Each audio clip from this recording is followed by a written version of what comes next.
જિંદગીમાં મજા બહુ છે મારા ભાઈ, ખાલી લેતા આવડવું પડે, ભૂકા કાઢ રાખે. હવે વ્યૂ દેખો, આખી દુનિયામાં ફરો અને જોરદાર નજારા દેખો, મજા કરો, વિડીયો બનાવો, વાયરલ થો અને એન્જોય કરો મારા ભાઈ. બાકી ફાલતુની જફા છે તેલ લેવા, જલસા કરો.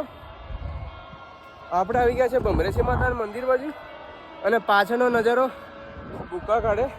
તો તમારે આખો વિડીયો દેખવો હોય તો આપણી યુટ્યુબ ચેનલ છે, ફોલો કરી લેજો, સંદીપ નીનામા વ્લોગ. અને એમાં આ બધા વિડીયો આવી રહ્યા છે. તો જોરદાર વિડીયો આવે છે. એમાં ભંગુરિયાનો મેળો બી સાથે છે, સાથે જ ભમરેશી માતાનો આ ડુંગરનો થોડો ઇતિહાસ પણ છે. તો સંદીપ ઓલરાઉન્ડર આપણી આ આઈડી છે અને સંદીપ નીનામા વ્લોગ આપણી યુટ્યુબ ચેનલ છે. તો જઈને સર્ચ મારો ને અને તબાહી કરી નાખો, ભૂકા કાઢી નાખો. બાકી દેખો આપણે આવી ગયા ઉપર, નીચે તમે દેખી શકો છો માતાજીનું મંદિર.